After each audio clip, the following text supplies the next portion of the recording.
नमस्कार. KTV मराठीच्या कोकण वार्तामध्ये आपलं स्वागत. प्रथम एक नजर आजच्या ठळक घडामोडींवर. अचानक आलेल्या वादळी वाऱ्यामुळे हरणई बंदरात मासेमारी नौका बुडाली. लाखोंचं नुकसान, खलाशी मात्र बचावले.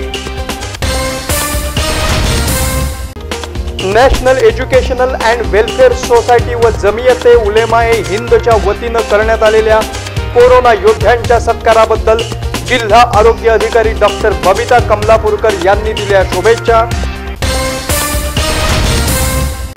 आणि रत्नागिरी जिल्ह्यातील कोरोना पॉझिटिव्ह रुग्णांची संख्या पोहोचली 4961 वर.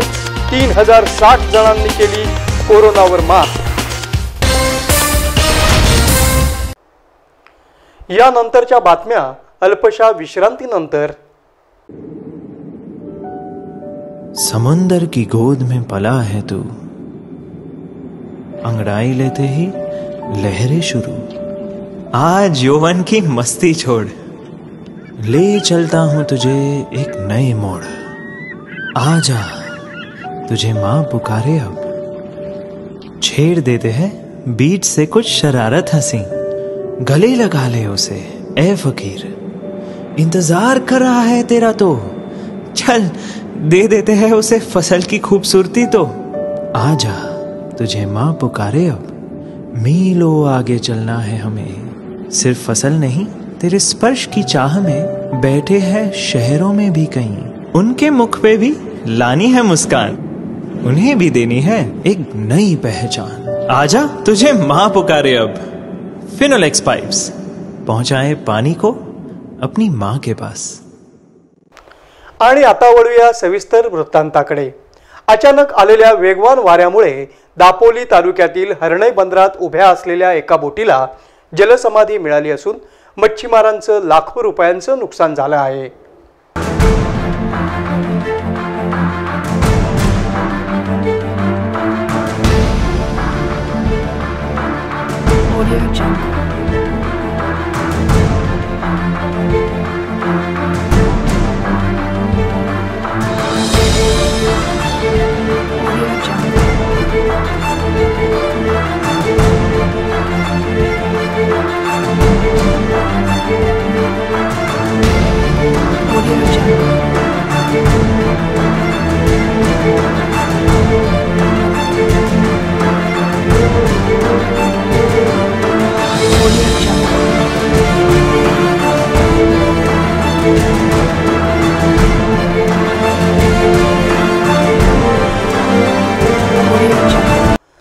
दोन दिवसांपूर्वी रत्नागिरी आणि रायगड जिल्ह्यात अचानक आलेल्या सुसाट वाऱ्यामुळे हरणई बंदरात उभ्या असलेल्या शेकडो बोटी एकमेकांवर आदळल्या. परंतु परमेश्वरी नावाची बोट मात्र बुडाली आणि आतील सर्व खलाशांनी उड्या मारल्यामुळे ते बचावले आहेत. काल रात्री 1च्या सुमारास अचानक दक्षिणेचे वारे सुरू झाले. त्या वाऱ्यांमध्ये एवढे मोठ्या प्रमाणात होते की जे नांगरी 30 ते 35 बोटी होते त्यांना जोरात तडका बसला. आणि त्याच्यामध्ये परमेश्वरी नावाची बोट मालक महेश लक्ष्मण रघुवीर, त्याची बोट पूर्णपणे बुडालेली आहे. तिला जलसमाधी मिळालेली आहे.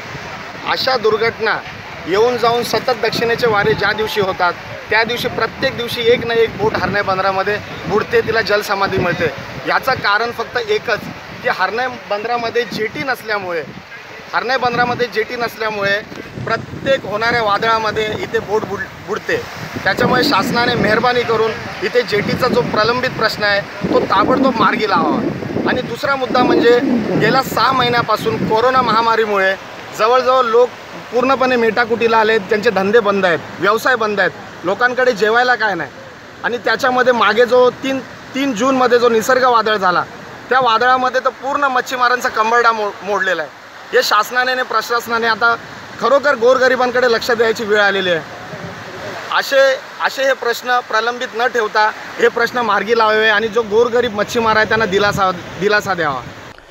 मासेमारी हंगाम सुरू झाला असतानाच आणि मच्छीमारांना चांगल्या प्रकारचे मासे मिळू लागले असल्यानं त्यांच्यात समाधानाचं वातावरण पसरलं आहे.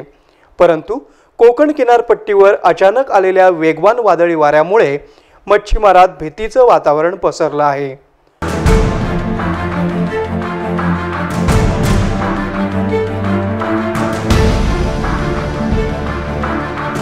Audio Jungle. Audio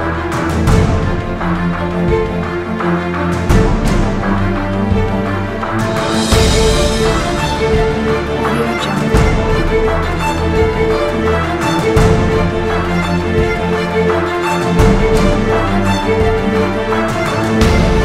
Audio Jungle. Audio Jungle.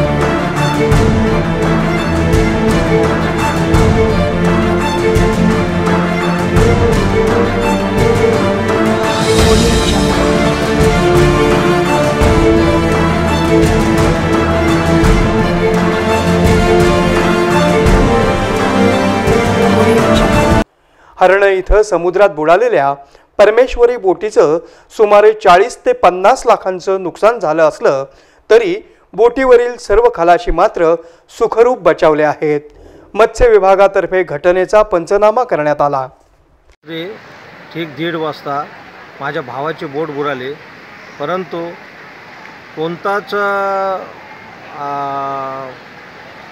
कोणती सूचना नसताना हा अचानक वारा आला. जर आम्हाला वाऱ्याचा अगोदर सूचना फिशरीज खात्यातून किंवा त्या संदर्भात खात्यातून आम्हाला जर मिळाल्या असत्या तर आम्ही ह्या हर्णे बंदरातून बोटी अन्य ठिकाणी घेऊन गेलो असतो.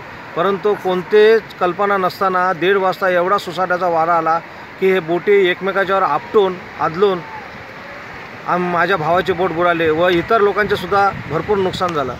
परंतु मी सरकारला हे विचारतो की अजून किती वर्ष आम्हाला जेटी व्यतिरिक्त आम्हाला व्यवसाय करायला लागेल आणि किती आम्ही बोटी दरवर्षी आम्ही 5 ते 10 बोटी आमच्या बुडत असतात.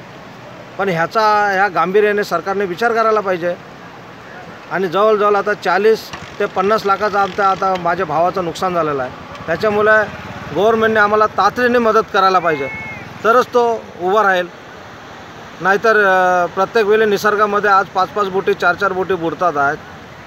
ह्याची दखल घ्यायला पाहिजे गव्हर्नमेंटने. आमच्यासाठी जेटी बांधली पाहिजे. जर जेटी बांधली असती तर ह्या गोष्टी झाल्या नसत्या.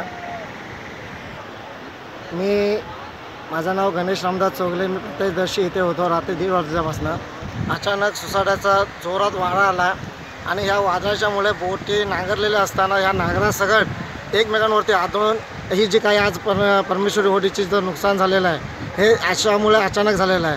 ह्या वादळाचा कोणताही आम्हाला शासनाने किंवा प्रशासनाने असलेल्या निगडीत कुठल्याही सूचना दिल्या नाही. त्यामुळे आम्हाला सतर्क राहता आलं नाही आणि हे जे आज नुकसान झालेलं आहे ह्याला सर्वस्वी पूर्ण प्रशासन आणि शासन जबाबदार आहे.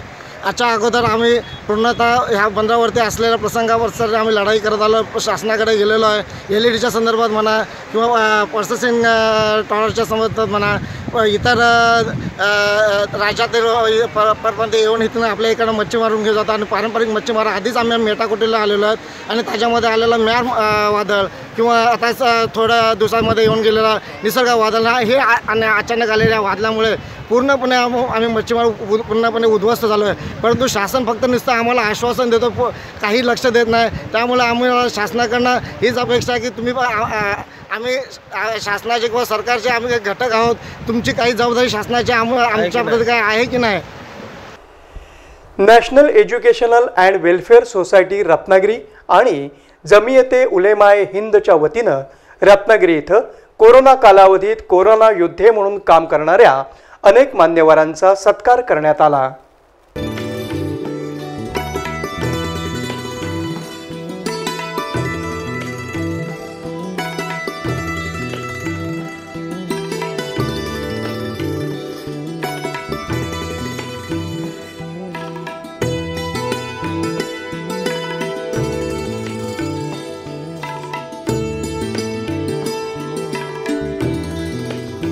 मुफ्ती तौफिक सारंग यांनी आपले विचार व्यक्त करताना कोरोनासारख्या महामारीतही आपल्या जीवाची पर्वा न करता निस्वार्थपणे सेवा करणाऱ्या कोरोना योद्ध्यांचं कौतुक केलं. आज हमारे यहाँ पर जमा होने का मकसद हमारे सामने है कि इस वक्त जो एक बहुत बड़ी महामारी से हम गुजर रहे हैं, पूरी दुनिया गुजर रही है और जिसके आगे सारी चीज़ें, सारी हमारी तैयारियाँ ये नाकाम साबित हो रही थी. उस मौके पर जिन लोगों ने आगे बढ़कर और सही मानों में अपनी जान को खतरे में डालकर जिन्होंने काम किया है, उन लोगों की इज्जत अफजाई के लिए, उन लोगों का फेलिसिटेशन के लिए हम यहाँ पर जमा हुए हैं। और जैसा भी सर ने कहा कि इसके लिए एक बहुत बड़ा प्रोग्राम होना चाहिए था, लेकिन हम सब जानते हैं कि इस वक्त सोशल डिस्टेंसिंग की वजह से हम बड़ा प्रोग्राम नहीं कर पाए, तो कुछ नहीं होने से बेहतर है कि कुछ किया जाए। इसमें भी हमने बहुत ही ज़्यादा यानी फिल्टर्स रखे थे कि कौन कौन से वॉरियर्स को लिए जाए, वरना तो हमारे सामने बहुत लंबी फहरिस्त थी, खास तौर से डॉक्टर्स की और इसी तरह जो है खिदमत गुजारों की एक बहुत लंबी फहरिस्त थी। तो सबसे पहले हमने रत्नागिरी सिटी को देखा कि रत्नागिरी सिटी के हम लोगों को लेंगे, फिर उसमें भी जो है डॉक्टर्स बहुत सारे थे, लेकिन हमने फोकस किया उन डॉक्टर्स पर जो सिविल हॉस्पिटल में काम कर रहे थे, इसलिए कि सारा बर्डन पूरे डिस्ट्रिक्ट का, पूरे जिले का बर्डन सिविल हॉस्पिटल पर था। या प्रसंगी शफी काजी, अक्रम नाखवा, मंसूर काजी, बशीर मुर्तुजा, सुहेल मुकादम, हरीश सेकासन, शकील मजगावकर, सिराज मोमीन, शौकत काजी आदी हितचिंतक उपस्थित होते। या सर्वांच्या हस्ते कोरोना योद्ध्यांचा गौरव करण्यात आला।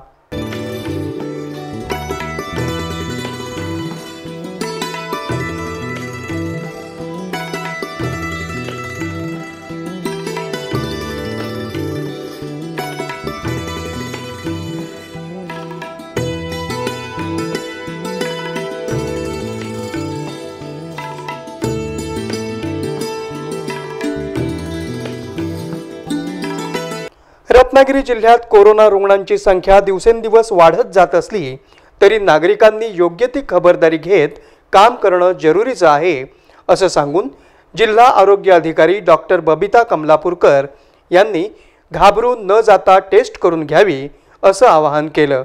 अभी सबसे इम्पोर्टेंट ये बात है कि ये जो खांसी सूखी खांसी आती है, ये इनका पहला लक्षण है।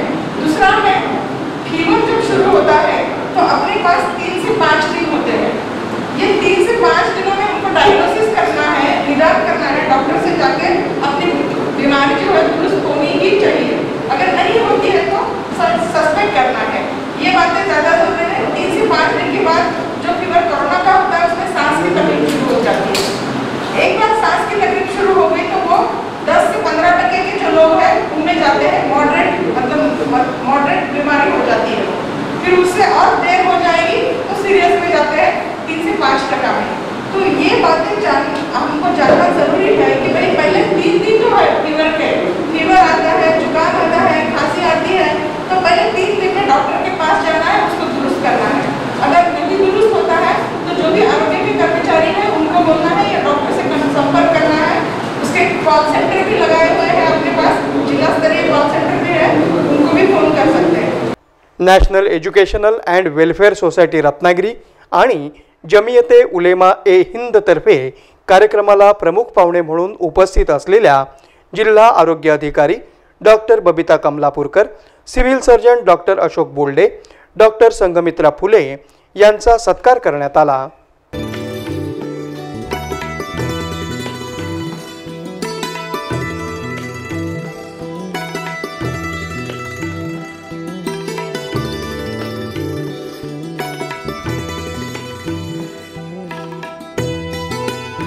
Civil surgeon doctor Ashok Bolde, doctor Sanghamitra Phule आणि बशीर मुर्तुजा यांनी आपले मनोगत व्यक्त केलं। आपण ज्या कोरोनामध्ये काम करणाऱ्या सगळ्या लोकांचं तुम्ही सत्कार करून परत त्यांचं मनोबल वाढवलं, जेणेकरून आता जे काम चालू आहे याच्यावर जास्त त्यांनी काम करावं। आणि हे जे कोरोना सध्या आपली कोरोनाची महामारी जी जगात सध्या सगळीकडे पसरत आहे, जगामध्ये सगळ्या देशामध्ये आता हे कोरोना पसरलेलंच आहे आणि जगातील सर्व मानवी शक्ती या कोरोनाच्या विरोधात लढण्यासाठी एकजूट होत आहे। एकजूट होऊन सगळ्या पद्धतीनं म्हणजे वॅक्सिनच्या पद्धतीने, मेडिसिनच्या पद्धतीने किंवा अजून काही प्रत्येक ॲलोपॅथी, होमिओपॅथी, आयुर्वेद, युनानी या सगळ्या मार्गाने त्याच्यावरती मात करण्यासाठी प्रयत्न करतो। आपण बघताय तुम्ही आता सांगितले की सीमेवरती युद्ध करणाऱ्या लोकांना समोर शत्रू दिसतो, पण इथं शत्रू अज्ञात आहे, शत्रू दिसत नाही, फक्त त्याची लक्षणं दिसत आहेत। लक्षणं कुठं आणि कशी आहे, प्रत्येक ठिकाणी वेगवेगळे लक्षणं दिसत आहेत। कारण हे कोरोना असं आहे, कोरोनाची व्हायरस असं आहे, त्याचं एका माणसामध्ये एक लक्षण असेल तर दुसऱ्या माणसामध्ये दुसरे लक्षण असतात। त्यामुळं कोरोनाच्या ह्या वेगवेगळ्या लक्षणांमुळे खूप वेळा आम्ही म्हणजे जे समोरचे योद्धे असतात तेच अचंबित होतात की बाबा हा कोरोनाच आहे का अजून काय आहे. थोडंफार मी कोरोनाबद्दल पण बोलते. तर कोरोना एक अदृश्य एक दुश्मन आहे सरांनी सांगितलं आता. तर ते आपल्याला दिसत नाही. तर हे असं पण नाही की आपण त्याच्यावर मात करू शकतो. आपण त्याच्यावर डेफिनेटली मात करू शकतो. पण त्याच्या काही गोष्टी आहेत ज्या आपण पाळायला पाहिजे. जसं सोशल डिस्टन्सिंग, मास्क वापरणं, हँड वॉशिंग, सॅनिटायझर वापरणं, हेच आपल्या घरामध्ये जागरूकता निर्माण होण्याचा प्रयत्न करायचा. आणि सगळ्यात महत्त्वाचं आपण त्याला घाबरायचं नाही. लोकांच्या मनात काय होतं आहे की कोरोना मला होईल, मला झालं तर माझं जीव जाईल, असं नाही. त्याच्यामध्ये कुठेतरी गैरसमज आहे, मिसअंडरस्टँडिंग आहे लोकांच्या मनामध्ये. तर हे आपण दूर करायला पाहिजे. तर सर्वप्रथम कोरोनामुळं 85% लोकांना काही होत नाही. लक्षणं नसतात त्यांना. तर ते कोरोना संसर्ग असू शकतो. तर त्यांना काही लक्षणं नसतात आणि 85% लोकांना काही होत नाही. माझे मित्र आहेत आमच्या कोकण बँकेचे व्हाईस चेअरमॅन आसिफ दादर यांनी मुंबईमध्ये कोकण युनिटी नावाचं एक ट्रस्ट स्थापन केलेलं आहे.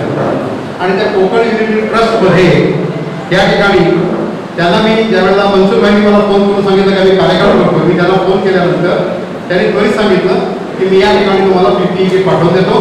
आणि मी त्यांच्याकडे मागणी केली होती की ज्या ठिकाणी मोहल्ला क्लिनिक सुरू झालेले आहे त्याच्यामध्ये सुद्धा आपल्याला PPE किटची फार मोठ्या प्रमाणात गरज असते. त्यांनी त्वरित त्या ठिकाणी आपल्याला PPE किट पाठवून दिले. त्यानंतर कोकण फिल्ड म्हणून एक अमित सोलकर अध्यक्ष त्याचे ॲडव्होकेट अमित सोलकर, त्यांनी आम्हाला ऑक्सिमीटर आणि थर्मामीटरची गन जी असते असा एक सेट त्यांनी आम्हाला या ठिकाणी स्वतः येऊन देऊन ते गेले रत्नागिरीमध्ये. तर ह्या दोन्ही संस्थांचा मी आपला सर्वतर्फे आभार मानतो. मागील 3 दिवसांपासून रत्नागिरीसह जिल्ह्यात कोरोना पॉझिटिव्ह रुग्णांमध्ये सतत वाढ होत असून 7 सप्टेंबर अखेर रत्नागिरी जिल्ह्यातील कोरोना पॉझिटिव्ह रुग्णांची संख्या 4961 वर जाऊन पोहोचली आहे.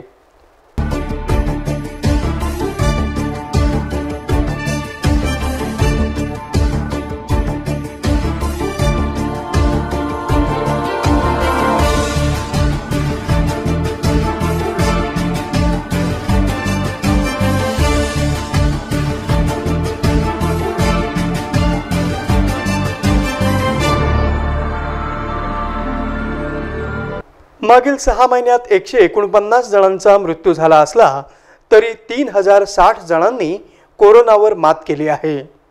रत्नागिरी शासकीय रुग्णालयासह जिल्ह्यातील विविध उपजिल्हा रुग्णालयांमध्ये तसंच लोटे घरडा येथील खाजगी कोविड सेंटरमध्ये कोरोनावर उपचार केले जात आहेत. त्यामुळे आजतागायत कोरोनावर मात करणं काही प्रमाणात शक्य होऊन बसलं आहे असं प्रशासनातर्फे सांगण्यात आलं आहे.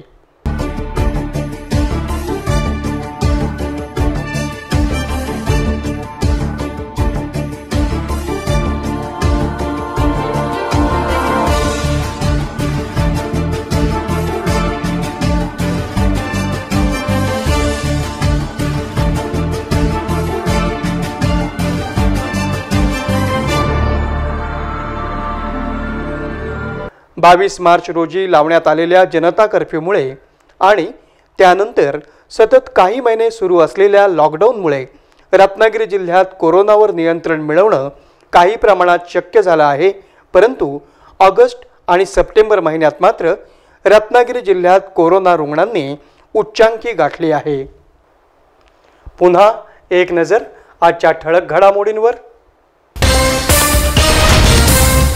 अचानक आलेल्या वादळी वाऱ्यामुळे हरणई बंदरात मासेमारी नौका बुडाली, लाखोंचं नुकसान, खलाशी मात्र बचावले. National educational and welfare society व जमियते उलेमाए हिंदच्या वतीनं करण्यात आलेल्या कोरोना योद्ध्यांच्या सत्काराबद्दल जिल्हा आरोग्य अधिकारी डॉक्टर बबिता कमलापूरकर यांनी दिल्या शुभेच्छा. आणि रत्नागिरी जिल्ह्यातील कोरोना पॉझिटिव्ह रुग्णांची संख्या पोहोचली 4961 वर. 3060 जणांनी केली कोरोनावर मात. याबरोबरच आजचं हे बातमीपत्र संपलं. पुन्हा भेटूया पुढील बातमीपत्रात. तोपर्यंत नमस्कार.